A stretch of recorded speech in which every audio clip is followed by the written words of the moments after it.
The focus of this video is microdosing, not substances. Microdosing movement. Now, I want you to close your eyes for a second.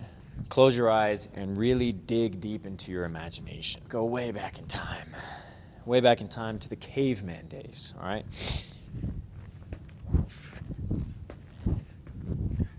Imagine that we just woke up, all right? And yesterday, oh my God, you single-handedly took down a mammoth, all right? Your eyes are closed. You guys are imagining that you single-handedly took down a mammoth for your whole tribe, and that provided enough meat for your whole tribe to eat, and then some. You expressed phenomenal athletic ability while you were taking down this mammoth, but now it's the next day, you ate the mammoth, and the mammoth meat has done its job. And now it's time for you to take care of some business, if you know what I'm talking about. But here's the problem.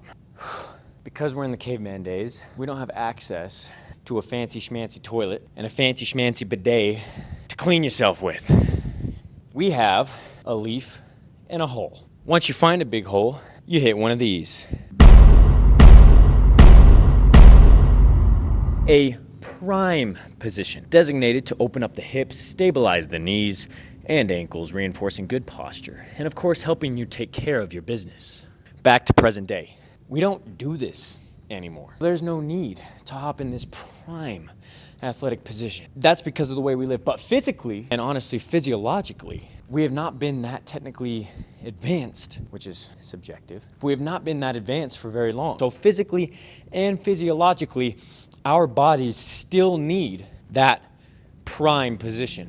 Our bodies were made to move all the time throughout the day. But we would hit this position all the time, and now we don't ever hit it. It's very rare for the average person to hit this position. Yet it's very common for the average person to have back pain. Do you guys see where I'm going with this? Now, the typical solution for this problem is get a gym membership, go to the gym 3 or so times a week, right? And I can already see that specific person either getting ready to click off this video or comment, oh, I don't need this stuff. I go to the gym 5 days a week. I lift heavy. I don't need this microdosing. Is this you?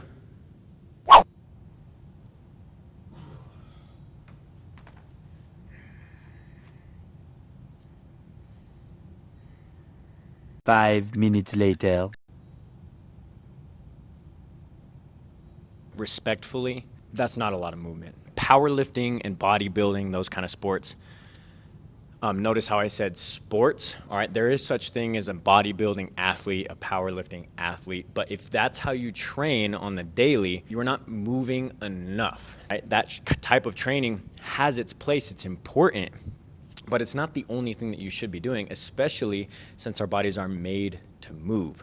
So if that was you, which it used to be me, I'm coming from a place of I was there. I used to spend minutes in between sets on my phone. And gym days ended up being a spa day. I'm not coming from a place of just judging other people. I was here, and I'm disappointed that I thought that that was enough for me.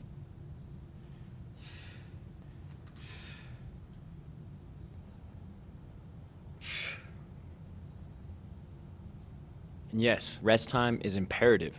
I program ample rest time for all of my clients in between certain movements, right? Whether it's a strength-based, hypertrophy-based, or conditioning-based or athletic-based, plyo-based. I do program rest time, but what about like active recovery? And no, I don't mean this. When I say active, I'm not meaning just physically active. I mean mentally active. It needs to be intentional.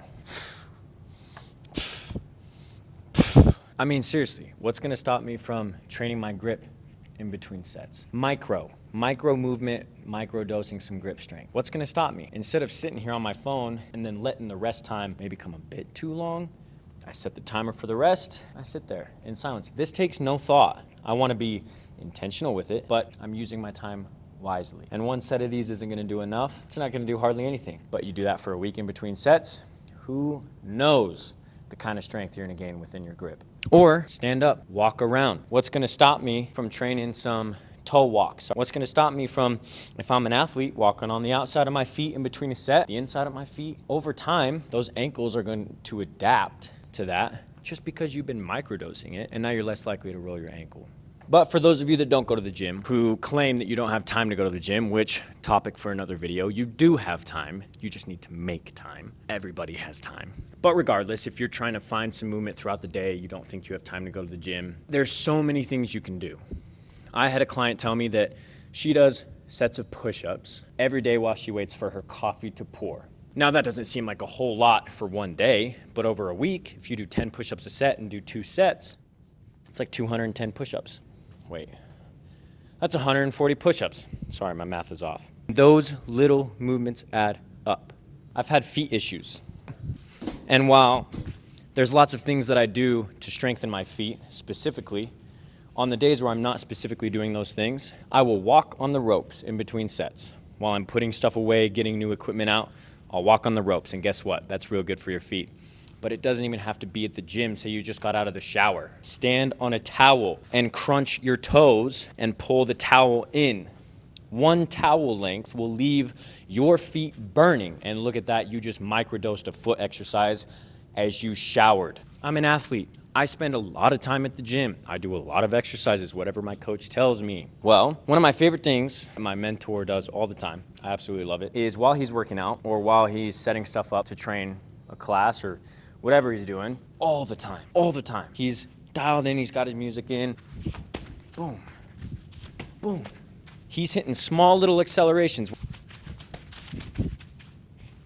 He's hitting small little movements, just practicing the smallest amount of movement for acceleration, for deceleration. Not doing a whole drill, doing maybe 1 or 2 reps. Just as he walks across the other side of the gym. If you're an athlete, microdose. If you're older and you're just trying to be more movable, be like my client. Do push-ups on the counter while you're waiting for your coffee. Microdose. If you're a lifter, you're in between sets. Instead of spending 3 to 5 minutes on your phone, spend 1 to 2 minutes doing grips, another 1 to 2 minutes walking on your heels. You'd be surprised at how much more work you can get in and how much more fulfilled you can be after your workout. Microdose. If I'm a parkour athlete, why do I have to wait until I go to the gym to sesh? What's to stop me from hitting a wall spin on my car before I get in the car? You can microdose a trick. It doesn't matter what level you are, how old you are, what sport you do, how good you feel. If I'm sitting and watching TV, I can deep squat when the commercials come on. Why am I sitting there absorbing all the BS that they're trying to feed me another painkiller that's gonna give me a million side effects of itchy eyeballs and my skin's falling off? Oh, but Parker, I don't have time in between doing this before I have to go to work to do a deep squat. Sure had enough time to spend 15 minutes scrolling through Instagram. What about the time you have before you go to bed? You gotta make time. You gotta microdose.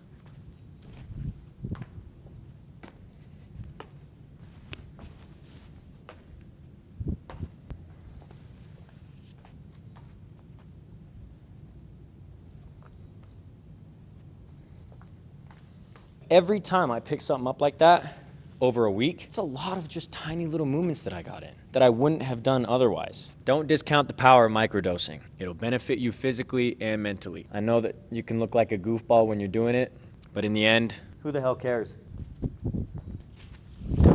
I would love to make a series on this, depending on certain sports, certain ways of life, athletic capabilities. I would love to dive into all the microdoses that you guys can do for yourself. So if you enjoyed it, comment down below.